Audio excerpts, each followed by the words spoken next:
Salut tout le monde et bienvenue dans ce nouvel épisode de Conscious Love, le podcast où on explore l'amour, les relations conscientes et l'intimité avec une approche à la fois inspirante et pratique. Aujourd'hui, on parle d'un sujet très très important que j'adore et c'est le désir en couple. Salut! Alors oui, le désir est au cœur de nos relations intimes et c'est pas seulement une question de sexualité, mais c'est aussi une énergie en fait qui nous anime. On va parler de théorie, mais on va aussi vous partager des exercices plus pratiques pour mieux comprendre ce qu'est le désir et surtout pour apprendre à le cultiver, à le nourrir au quotidien. Pour commencer, on va mettre les choses en perspective. Comme j'ai déjà partagé, je suis en formation en sexothérapie avec Margot Fried-Filiosa et j'aime beaucoup sa définition du désir qu'on a abordé récemment. Elle définit le désir comme l'anticipation du plaisir et la joie. Cette définition est très intéressante parce qu'il y a la notion de joie et il y a aussi la notion de plaisir. Alors, juste pour mettre le contexte, la joie en soi, c'est l'émotion du sens de la vie, alors que le plaisir est une expérience physique et des fois, l'expérience du plaisir peut être vécue sans joie. Donc pour moi, le désir, c'est une énergie vitale qui nous anime. Le désir, ce n'est pas qu'une pulsion sexuelle, mais aussi c'est un élan qui nous pousse vers ce qui nous fait vibrer dans la vie. Ouais, et d'ailleurs, le désir, c'est un peu comme une boussole en fait. C'est ce qui nous guide dans notre vie.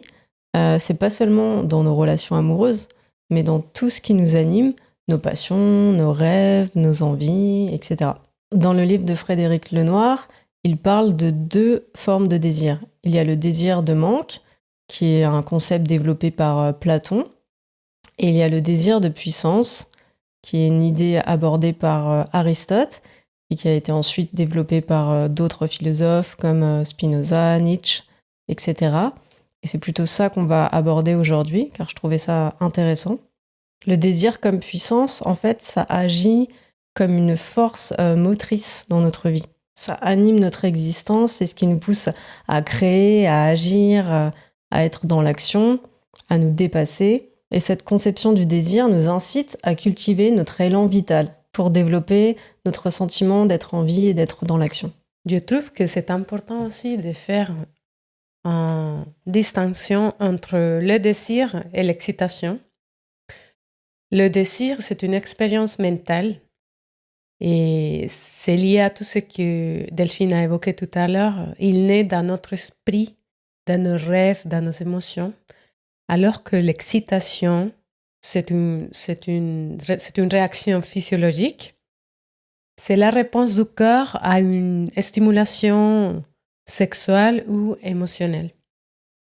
C'est là que ça devient intéressant, car dans son livre Je jouis comme je suis, de Emily Nagoski, qui est une sexothérapeute américaine que j'aime beaucoup, elle explique une étude qui a été faite sur des personnes de tout horizon, de tout âge, de toute orientation sexuelle, de tout genre, que les expériences sexuelles les plus épanouies partagent 8 composantes principales, qui sont les suivantes qu'on va vous aborder.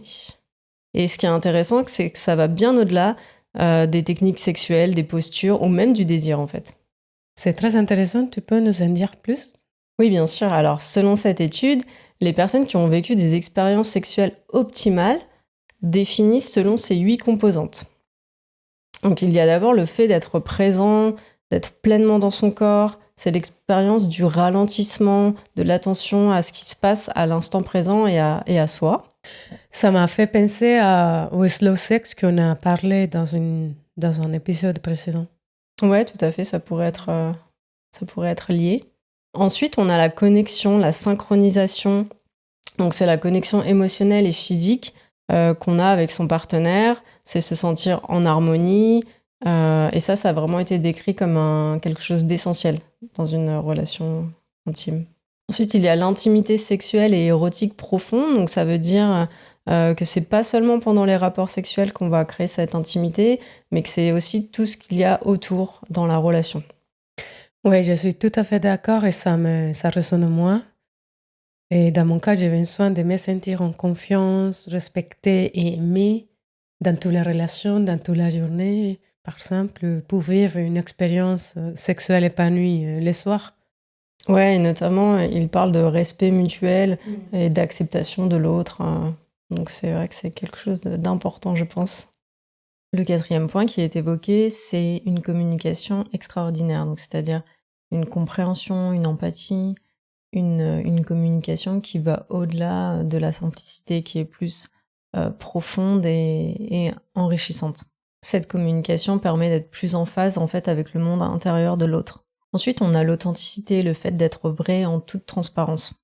Car l'acte sexuel, ça implique une nudité émotionnelle, ça implique de pouvoir exprimer nos désirs, nos envies en toute liberté, et surtout sans crainte, sans peur du jugement, et donc de se sentir en confiance en fait avec notre partenaire.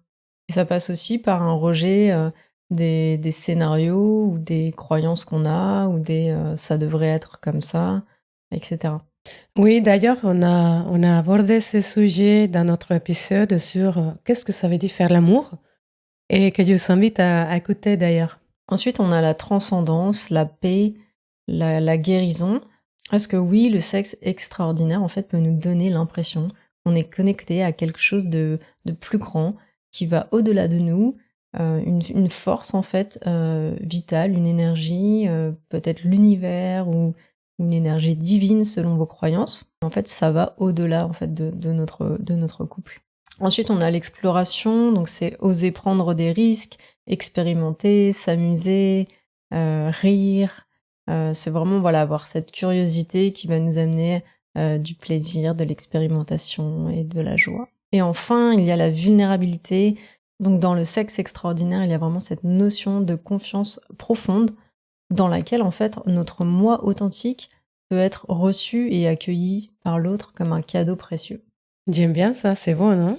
Avec ces recherches que Mélina Nagoski a fait dans son livre « Je jouis comme je suis », on comprend mieux que le désir, en fait, c'est bien plus qu'une question physique, car ça touche tous les plans émotionnels, les plans sensoriels, les plans mentaux et les plans énergétiques et spirituels. La véritable essence du désir, en fait, ne réside pas seulement dans le désir lui-même, mais aussi dans le plaisir authentique qu'il engendre. En créant un environnement où ton esprit perçoit le monde comme un lieu sûr, joyeux, séduisant et agréable, on favorise en fait une intimité profonde et épanouissante et enrichissante, je dirais. Et maintenant, comment on applique tout ça dans notre quotidien? Parce que, soyons honnêtes, entre le travail, les enfants, la fatigue, c'est pas toujours évident de garder au quotidien cette connexion magique. Oui, je sais, pour être honnête, avec toutes les obligations, et c'est pas évident toujours de maintenir ces connexions. Mais c'est ça, exactement, la bonne nouvelle, c'est qu'il faut pas attendre un week-end à Venise ou je ne sais pas où, à Bali, ou aller ailleurs pour nourrir notre désir. En fait, tout commence par des petites actions intentionnelles. Moi, je crois beaucoup à l'intention, au pouvoir de l'intention. Et ça inclut les habitudes qu'on fait pour nourrir notre propre désir d'abord, et ça va impacter de façon positive les désirs en couple. Et souvent, je trouve qu'on est fixé sur l'objet de notre désir et on a des attentes des fois trop rigides. Et quand je dis objet, je veux dire ma partenaire, l'objet de mon désir. Donc, je vous invite vraiment à vous connecter à vos désirs en termes de qualité. Les qualités sont par exemple la connexion, la détente, l'amour, la beauté, la joie. Ça, ce sont des qualités qui vont éveiller, vont nous aider à connecter à notre propre désir. Si on a même plutôt cette intention de « Tiens, j'ai envie de me sentir connecté à toi. J'ai envie de sentir l'amour qu'on a. » Et donc, si on amène notre attention plutôt à la qualité de notre expérience intime, ça change tout en fait. Et restez jusqu'à la fin de cet épisode parce qu'on va vous partager un exercice pratique à faire pour vous aider à se connecter à vos désirs. En fait, le désir n'est pas statique au début d'une relation, il va souvent être intense, passionné. Mais comment on fait évoluer notre désir en même temps que notre relation vers quelque chose de plus profond, de plus mature? Oui, d'ailleurs, Frédéric Lenoir parle d'une évolution de la relation amoureuse, passant de la passion initiale que tu évoquais tout à l'heure à une forme d'amour plus profond, plus intime. Alors, il décrit trois dimensions du désir amoureux. La première, c'est l'éros, le désir de posséder la passion amoureuse et l'attirance sexuelle qui démarre la relation.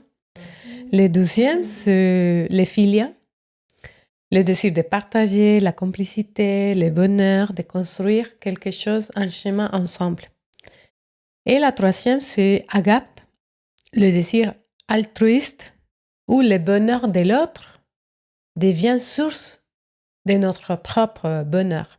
Les Noirs soulignent que lorsque ces trois éléments sont réunis, on obtient une relation complète, durable et formidable, évidemment. Il est intéressant de noter que ces trois concepts qu'il évoque m'ont fait penser à Walter Rizzo.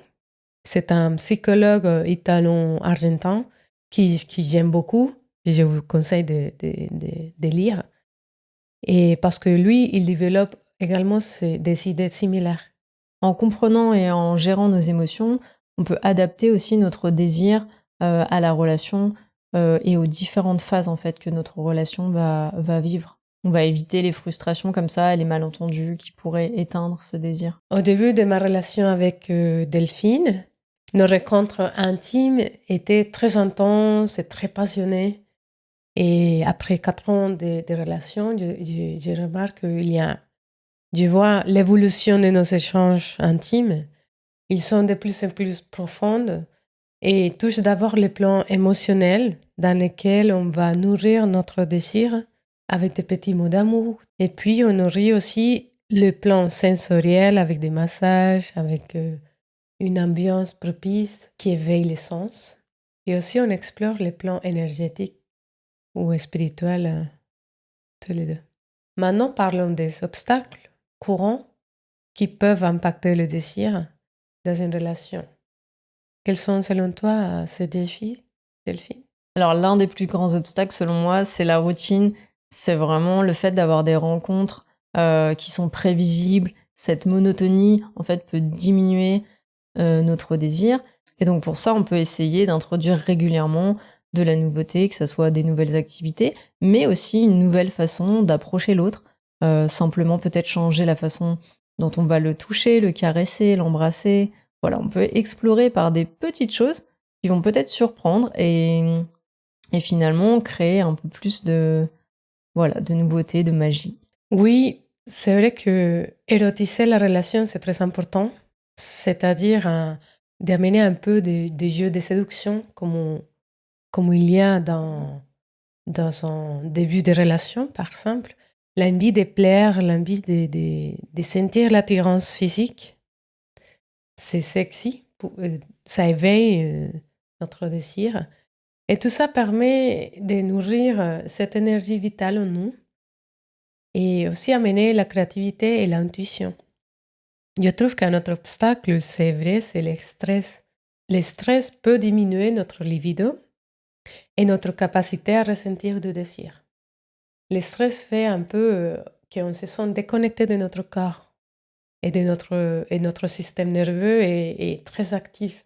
Il est donc essentiel de trouver des moyens de gérer le stress et comment pratiquer, par exemple, pratiquer une activité qui nous apaise, qui nous libère ces charges mentales et passer du temps de qualité ensemble.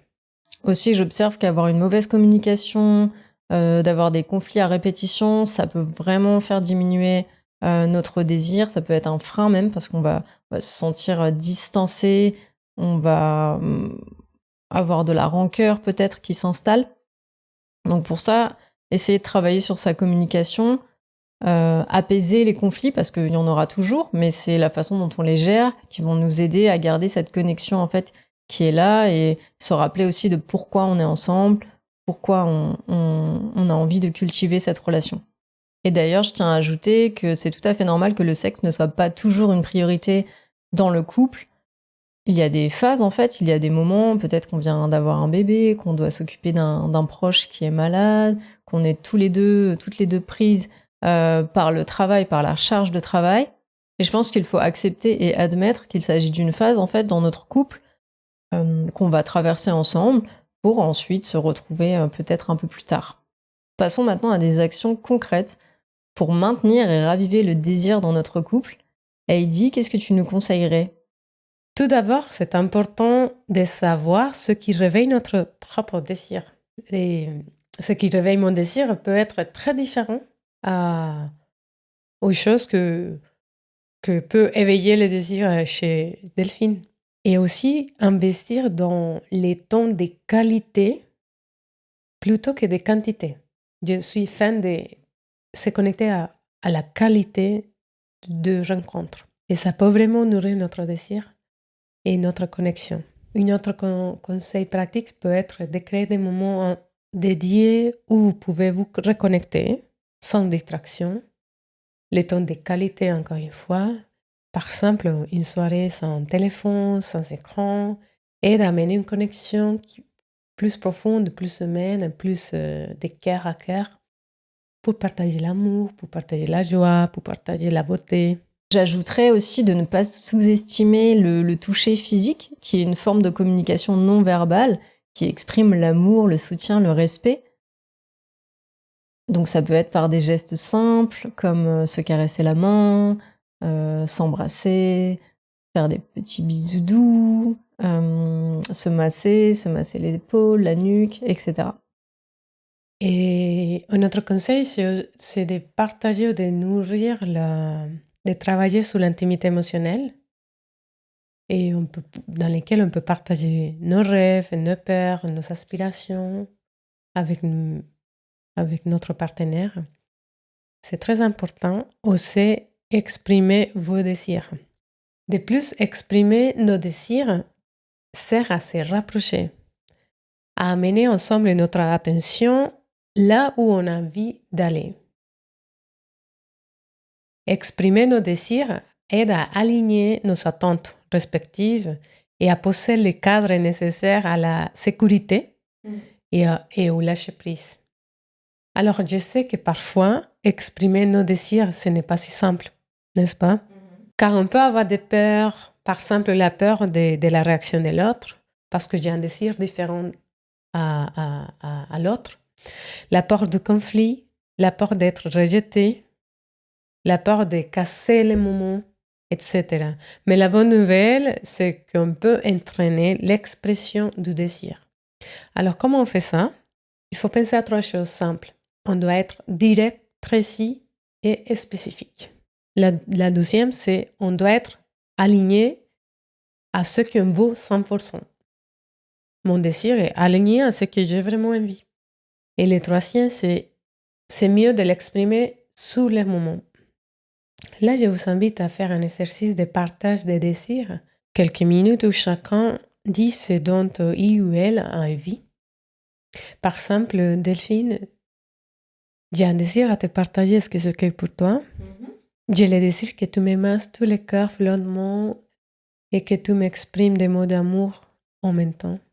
Et là, en fait, je prends le temps de voir si j'ai vraiment envie, si ça résonne en moi. Et je peux aussi adapter et faire une contre-proposition. Donc, ce qui donnerait... Heidi, j'aime beaucoup ton idée, vraiment. J'aimerais partager ce moment avec toi. Mais là, on est en plein épisode de podcast, donc je suis pas sûre que ce soit le meilleur timing. Est-ce que ça te dit qu'on fasse plutôt ça ce soir, si tu es dispo, pour partager ensemble ce moment? Oui, c'est super ce que tu viens de faire parce que tu as mis en pratique ce qu'on appelle la phase d'ajustement. C'est-à-dire, une fois que vous avez partagé vos désirs, c'est le moment d'ajuster, d'avoir avec soi-même si c'est aligné avec, si ces désirs exprimés, c'est aligné en moi. Si ça me fait oui ou si ça me fait non. Si ça me fait oui, ça me fait oui à quoi? Ça me fait non à quoi? Et aussi, on parle de nos limites. Et la question à se poser qui peut aider à éclairer nos désirs, c'est de quoi j'ai envie en ce moment. Mais qu'est-ce qui se passe en fait quand on ne sait pas ce dont on a envie? Pour ça, on vous propose un exercice pour vous aider à vous reconnecter à vos envies et à votre désir. Tout commence par savoir ce que je veux. Car en fait, si je ne sais pas ce que je veux, je ne sais pas où je veux aller. Il y a vraiment ce lien-là. Donc c'est vraiment important la question de quoi j'ai envie.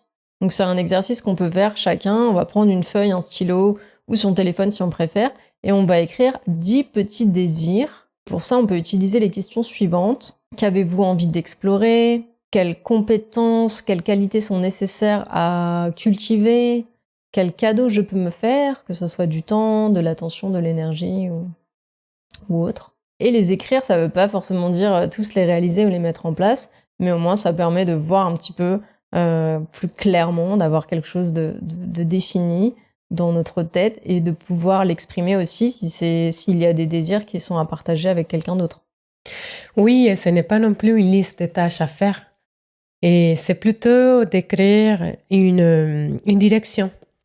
Une direction et une liste de ressources inspirantes pour nous guider.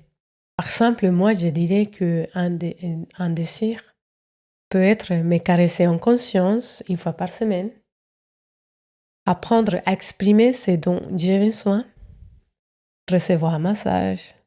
Et un dernier exemple peut être, moi j'ai envie de partir plutôt les vendredis du travail pour rencontrer ma partenaire et partager un moment ensemble. En résumé, nourrir notre désir, c'est pas un effort monumental. C'est juste une série de petites habitudes et des actions au quotidien. Par exemple, prendre le temps d'être présent, créer des moments de reconnexion et aussi être vulnérable. Rappelez-vous aussi que le désir, c'est une boussole, c'est un guide qui nous pousse vers ce qui nous anime, ce qui nous rend vivants. Et chaque petit geste, chaque petit pas que vous faites, c'est une manière de dire à votre partenaire que vous avez envie de continuer à l'aimer et à cultiver votre relation. Merci d'avoir écouté cet épisode de Conscious Love. Si vous faites ces exercices ou si vous avez vos propres idées pour nourrir le désir, partagez-le avec nous sur nos réseaux sociaux. On se retrouve la semaine prochaine pour un nouvel épisode. En attendant, prenez soin de vous et à bientôt. À bientôt.